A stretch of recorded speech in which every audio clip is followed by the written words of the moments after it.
I'm Julia Hartley, 38 years old, a senior manager at Sterling Corp., a prestigious financial firm in Chicago, where I've spent the past 3 years building a project management system that everyone said couldn't be improved any further.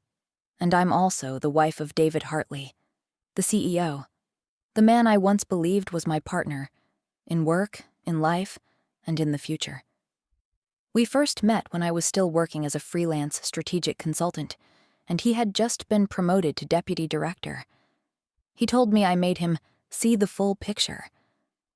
I thought it was a nice thing to say, so I believed him. We got married after 2 years of dating. I moved from Boston to Chicago, gave up the chance to take on a national consulting role so we could build our shared dream. We co-signed on the house, co-invested in Sterling, stayed up late writing the first proposal for the Northern Stream project. At one point, I even used my own savings to help the company survive a lawsuit, because David said it was ours. I used to think love was a lot like financial management, honest, committed, and beneficial in the long run. But that morning, I realized there was one category I had never properly assessed: the risk that comes from the person closest to you. The conference room on the 18th floor, with its glass walls reflecting the blue light of Lake Michigan, was the place where I had signed the biggest contracts of my career. Today, it became the place where I realized I was just a shadow standing aside. David stood at the center of the room, his voice booming as if he were announcing something monumental. I'm thrilled to introduce Sterling's new project director, Chloe Bennett. Applause echoed. I looked around. A few people glanced at me, their eyes filled with awkward sympathy. Chloe stood up, her dark red high heels nearly glinting under the ceiling lights, blonde hair glowing, bright smile. She had only been here 6 weeks. 6 weeks at the company, and now she was standing there, radiant, as if she had built this entire empire from scratch. I had spent 3 years creating the project process at Sterling Corporation. 3 years of late nights, endless meetings, fixing every small glitch in the system to transform a chaotic department into a well-oiled machine. I wrote the procedures myself, trained the team, and convinced the most difficult clients to trust us. And now, David, the man who once promised this role was mine, was handing it to an intern who knew only how to smile and take notes. My chest tightened, like someone had just landed a punch I didn't see coming. I forced my hands to clap slowly, each beat heavy, trying to keep the smile on my face looking natural. But inside, everything was collapsing. Congratulations, Chloe, I said, my voice steady, just loud enough so no one would question it. But when my eyes met David's, he looked away, staring down at the glass of wine in his hand, fingers nervously twisting his wedding ring. There was something in that look. Guilt, or just cowardice? I wasn't sure anymore, but it made my stomach churn. Why, David? Why would you do this to me? I closed the office door behind me, my steps heavy like I was dragging a boulder. Sitting down in my chair, I stared at the wall where 3 Employee of the Year plaques hung. One for each year I had devoted myself to Sterling Corporation. They looked meaningless now, like framed empty promises. The entire day passed in a fog of pretense. I answered emails, reviewed reports, attended meetings where my colleagues' eyes glanced past me with a mix of pity and discomfort. By 5 o'clock, my jaw ached from holding a polite smile for too long. David appeared at the door just as I was packing up. Julia, can we talk for a bit? His voice was gentle, but something about it felt forced. I nodded and gestured toward the chair across from my desk. David sat down, his tailored gray suit crisp, hair perfectly combed like always. I know today wasn't easy for you, he said, voice low, eyes fixed on the desk like he couldn't meet mine. Not easy? I kept my tone calm, professional, even though everything inside me was churning. "Chloe needs your guidance," he said. "She's still new and could benefit from your experience. I hope you'll take on a mentorship role and fully support her." Fully support her. That phrase hit like a knife. Support a girl who'd never managed a major project, never faced an angry client over a missed deadline, never stayed up all night fixing a flawed report. I, the one who built everything, was now being asked to stand behind her, smile, and nod like an afterthought. I leaned back in my chair and looked at the man I had called my husband for years. I used to love David's confidence, admire the way he ran the company, feel grateful for the way he held me after long days. But now, watching him try to spin this betrayal into an opportunity, I felt a coldness spread through my chest. "David, can I ask you something?" I said, voice steady. "Of course," he nodded, but his fingers started spinning his wedding ring, a nervous habit. "3 months ago, you told me this position was mine. You said I deserved it, that no one could do it better. What changed?" David frowned, his shoulders shifting slightly like he wanted to dodge the question. "The company's needs have changed, Julia. Chloe brings a fresh perspective, new energy. 6 weeks of new energy against 3 years of proven results. You're taking this too personally," he added, his voice tinged with irritation. "Too personally?" I almost laughed, but didn't. "This is my career, David. My life. How do you expect me to feel?" "We're family," he said, as if that word could erase every wound. "We need new energy. Chloe needs this chance. And you're my wife. You already have a solid place here. You don't need the title like she does." The truth stood naked before me. I was family, so I was expected to sacrifice, to accept the scraps, to be the reliable Julia, the one who always cleans up everyone else's mess. "I understand," I said, standing up and grabbing my coat. "I have dinner plans with my mom. I won't be home tonight." David exhaled, as if I had just released him from a trap. "Say hi to your mom for me," he said, his smile returning. "Thank you for being so understanding." Understanding? That's what he called me accepting a knife in the back. I walked out of the office, the sound of my heels clicking against the marble floor of the lobby. The drive home felt endless. Traffic snarled on the highway, leaving me with too much time to think. David's words echoed in my head, his indifference rubbing salt into the wound. Family supports each other, but apparently that didn't apply to me. By the time I pulled up in front of the house, the sun had set. Warm light spilled from the kitchen window, where David was probably waiting for me with another fake smile. Home used to be my refuge, the place I could take off the corporate mask and just be myself. But tonight, even that felt tainted. I stayed in the car for 5 more minutes, watching neighbors walk their dogs, water their gardens. Ordinary people living ordinary lives, unaware that my world had just spun off its axis. 3 days after that meeting, I was called to the HR office. No flowers, no whiteboard, no words of thanks for 3 years of dedication. Just a short document. I would be the direct professional mentor for Chloe during a 3-month transition period. Transition? I read it over and over. I had never intended to leave this position, but apparently, everyone had decided that for me. Chloe showed up the next day, carrying a Starbucks cup with my name misspelled as Juliana, and wearing a smile that hovered somewhere between innocence and smugness. "I'm really looking forward to learning from you," she said, still with her AirPods in, scrolling through TikTok. She doesn't know how to create a budget. She doesn't understand risk analysis principles. Sometimes she asks questions like, "Fixed assets and current assets are different?" Something any second-year finance student would already know. That evening, I walked out of the office at 9:17 p.m. The building was lit only by the security lights and the sound of wind whistling through the door cracks. In the elevator, I saw myself in the mirror. The blazer slightly wrinkled at the shoulder, dark circles faintly showing under my makeup.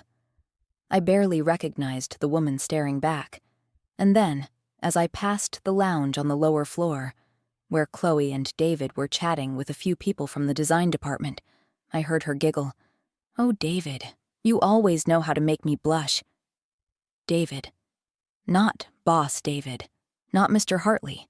Just David. With the kind of casual intimacy that belongs to someone, far too close outside of work. I stopped, not for long, just a few seconds, but long enough to feel something shift inside me. A suspicion. A tiny crack, just wide enough for light or truth to leak through. Light rain pattered against the windows outside, blending with the dim glow of the table lamp in the living room. I sat on the sofa, holding a glass of red wine, trying to shake off the heaviness of the day. David was in the kitchen, the clinking of dishes echoing as he prepared dinner, a rare habit since becoming CEO. His phone lay on the coffee table, its screen lighting up with a new message. I hadn't planned to look, really. But then the name Chloe flashed, followed by a short line.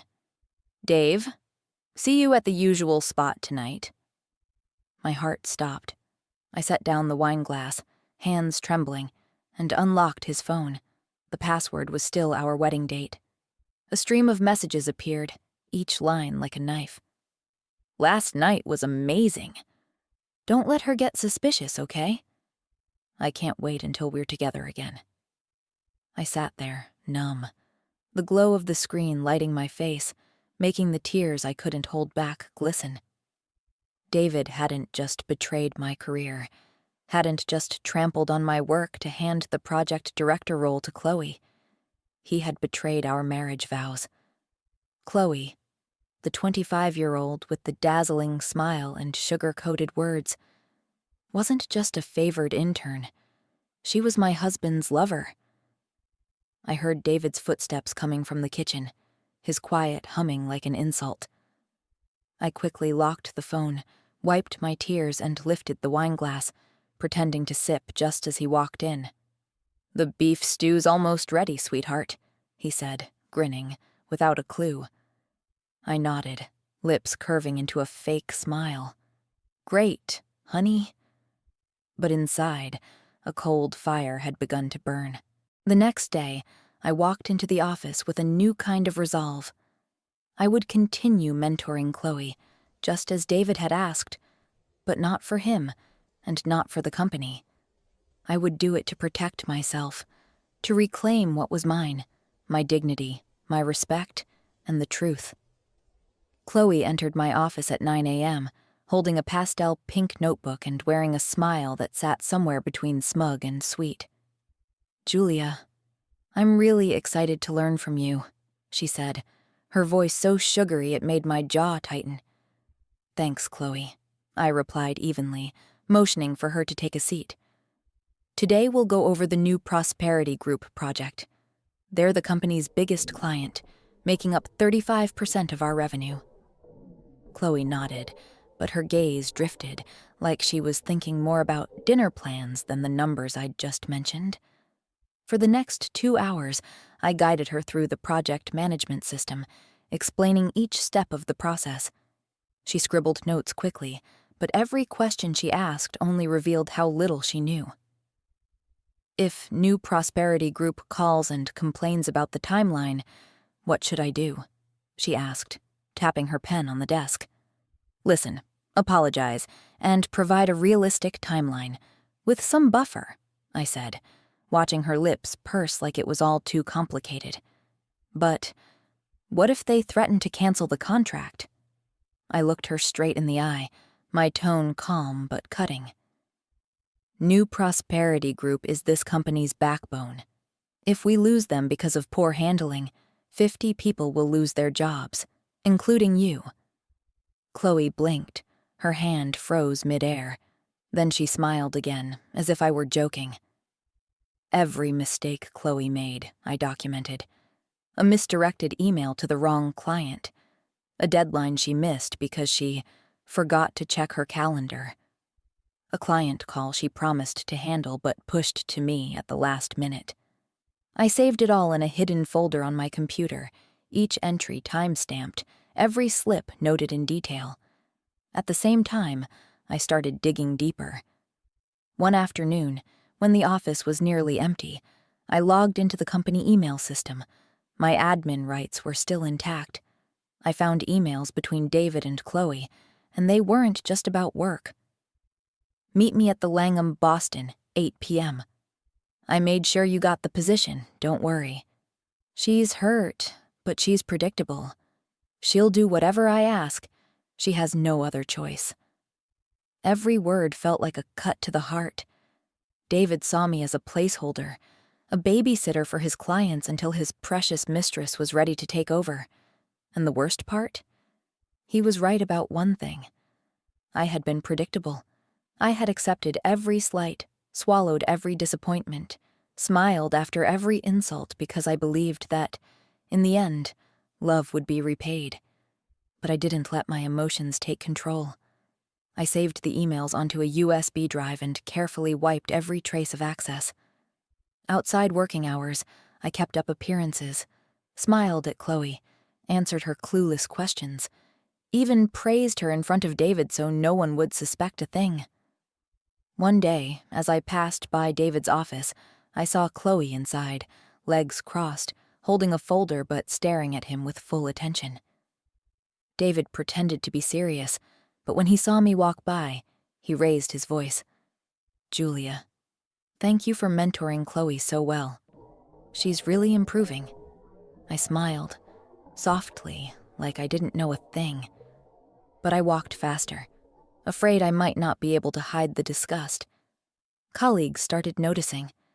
During a lunch break, Clara from the project team pulled me aside, whispering, "Julia, don't you think Chloe's getting too much special treatment? She doesn't know a thing about the project." Anna from accounting chimed in, eyes full of frustration.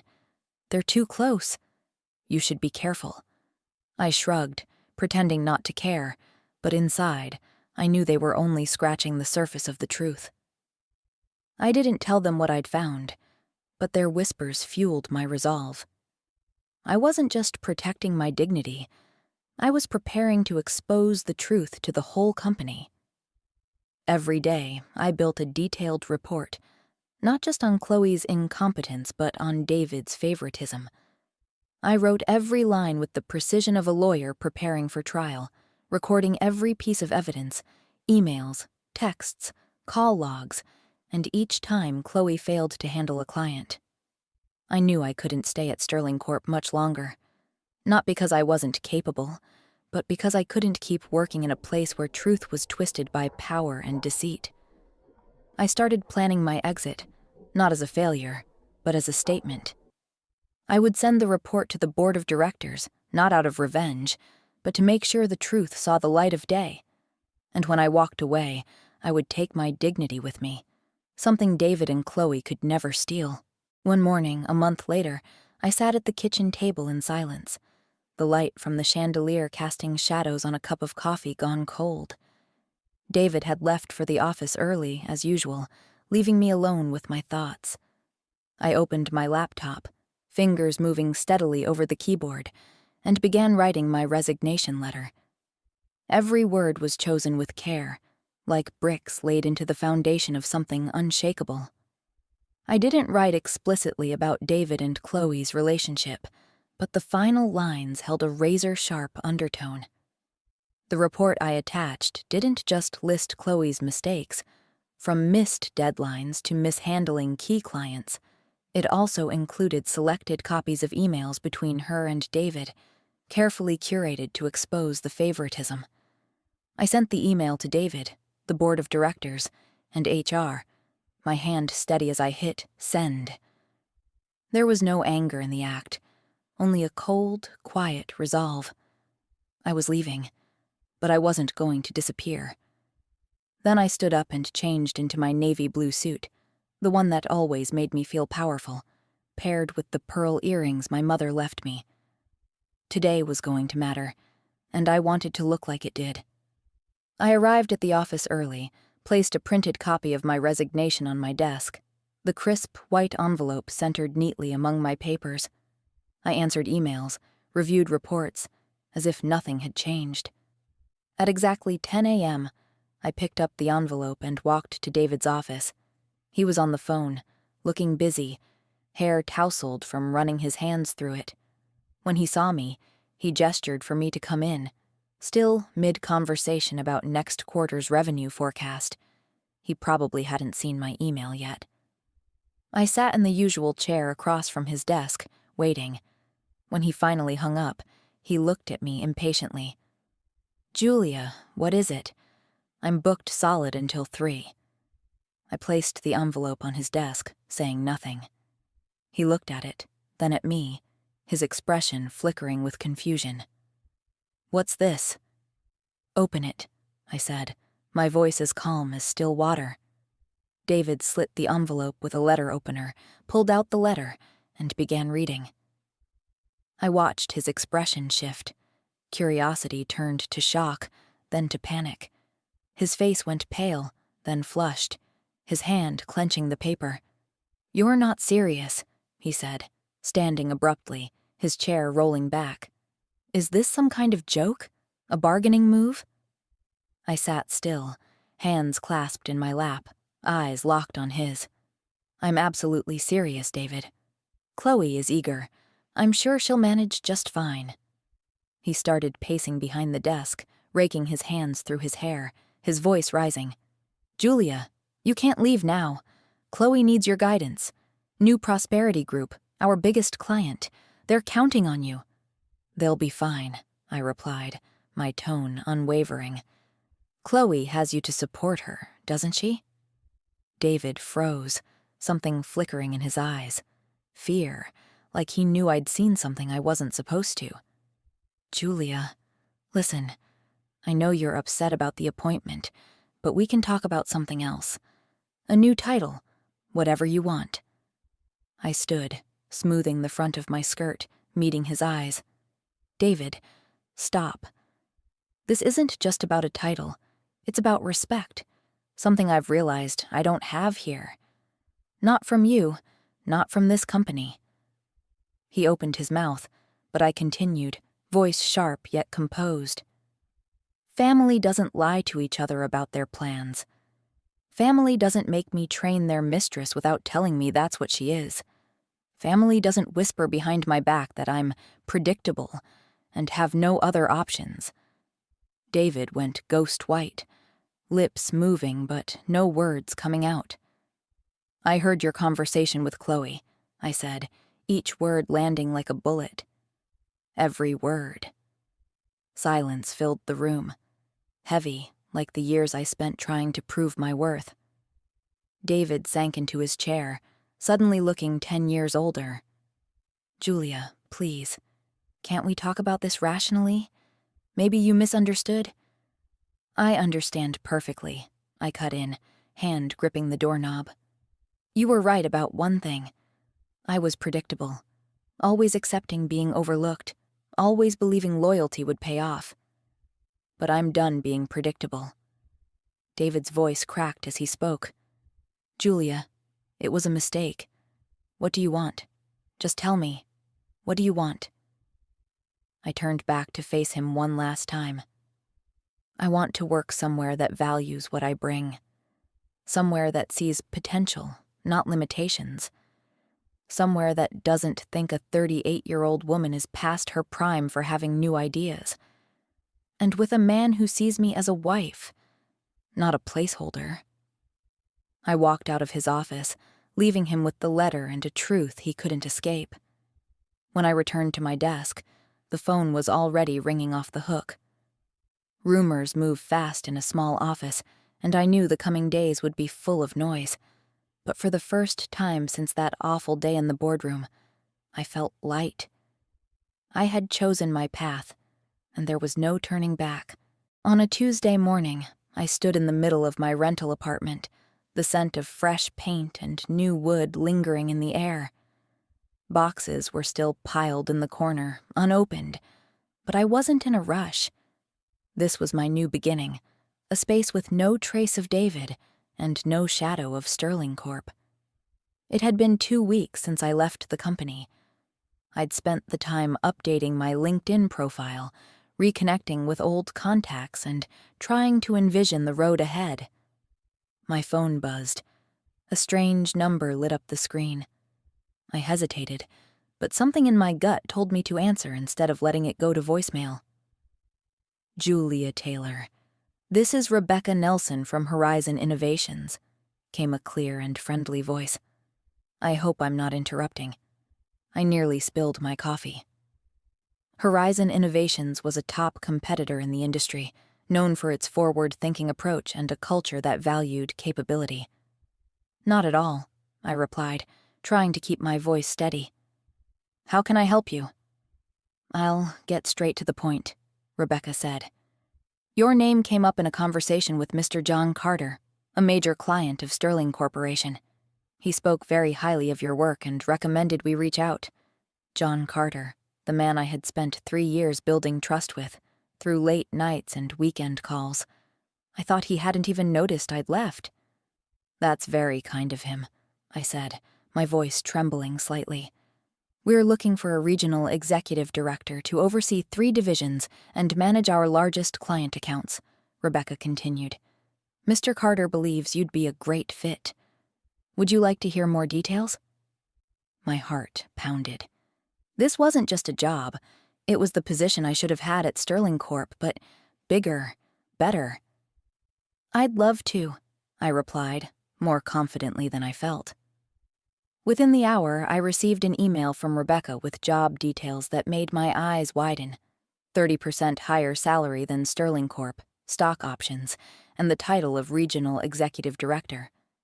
The very title David had promised but handed to his Chloe instead. The interview process moved quickly. They didn't ask much.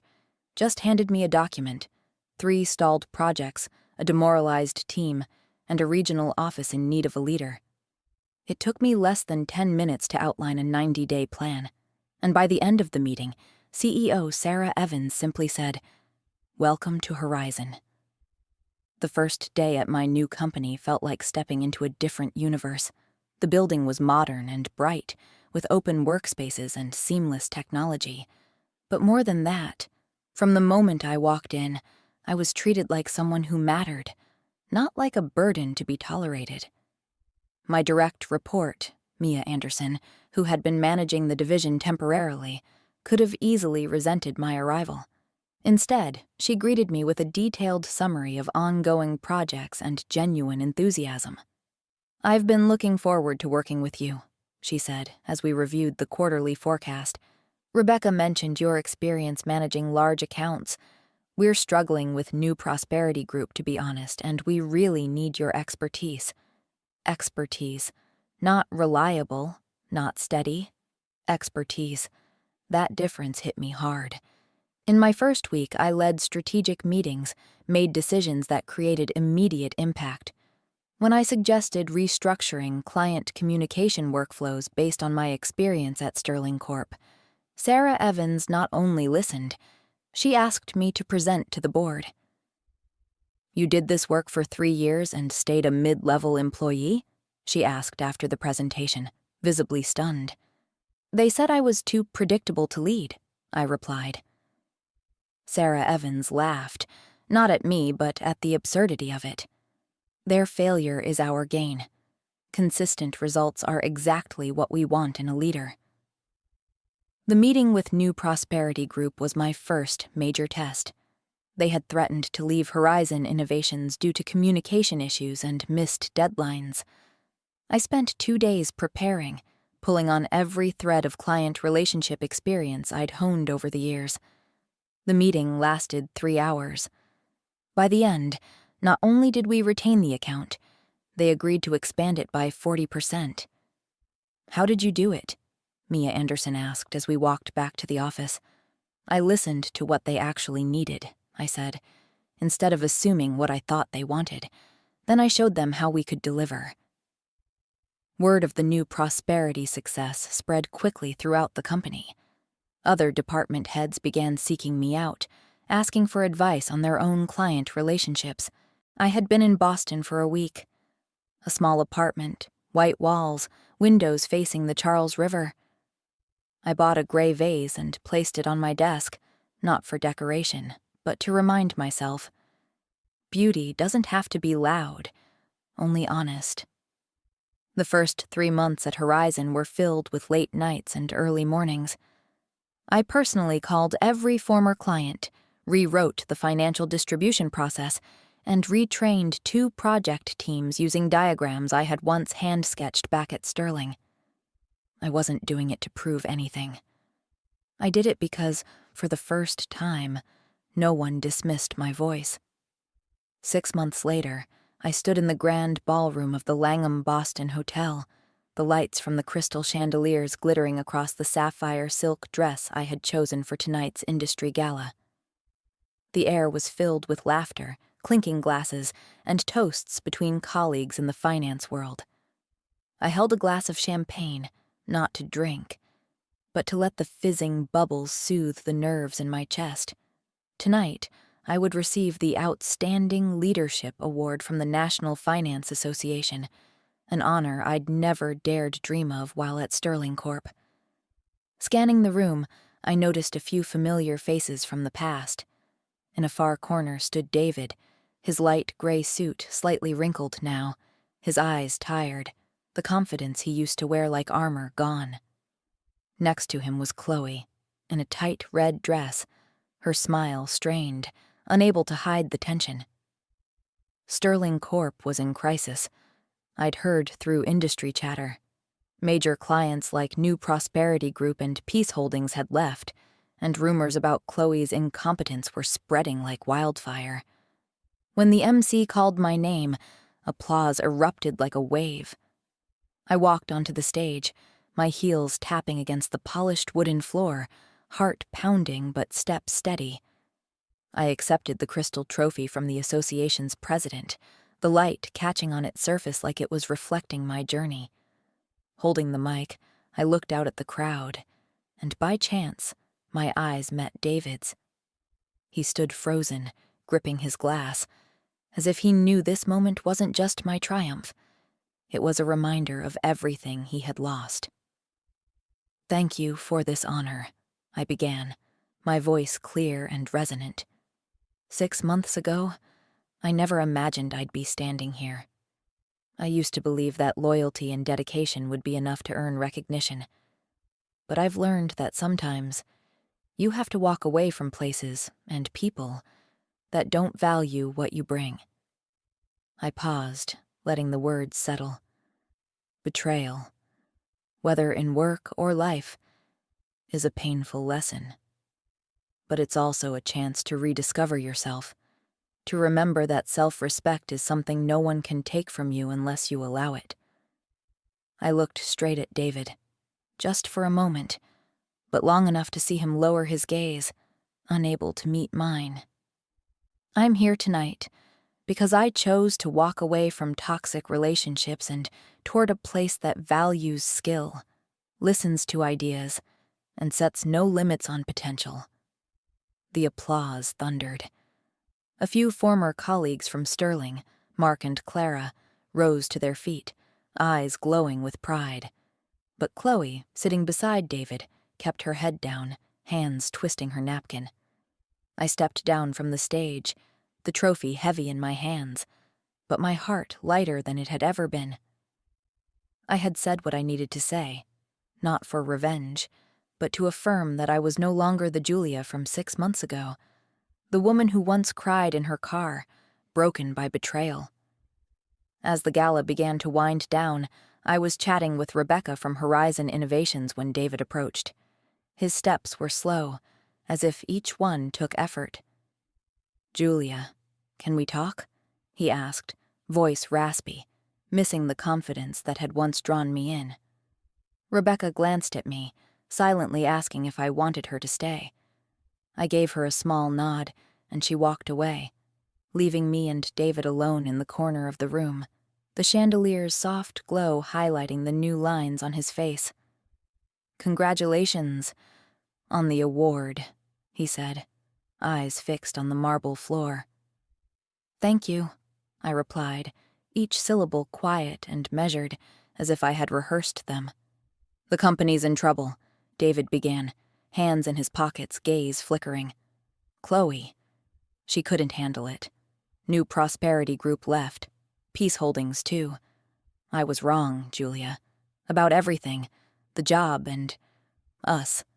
He stopped, waiting for me to say something, but I just stood there, still holding the trophy, my gaze steady. "Come back, Julia. The company needs you. I need you. We can revisit the executive role. Start over. For real this time." His words dropped like stones into a still lake, but they stirred no ripple in me. I tilted my head, studying the man who used to be my entire world. "David," I said, my tone calm but sharp, "6 months ago, you chose Chloe, in work and in life. You chose your path. And I found mine. We're divorced. I'm happy, truly happy, in a place that values me. I'm not coming back." He opened his mouth, but I raised a hand to stop him. "I've found freedom, David, and I won't trade it for any promise you make." He tried again, his voice almost pleading. "Julia, please. I know I messed up. We can fix this." "No, David. There's nothing left to fix."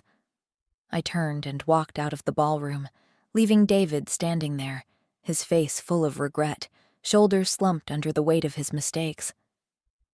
A few days later, over lunch with Ellen, a former colleague from Sterling, she looked at me, set her spoon down, and whispered, "Chloe resigned. The board's investigating all the appointments from the past few years. Sterling's close to bankruptcy. They've lost nearly all their major clients."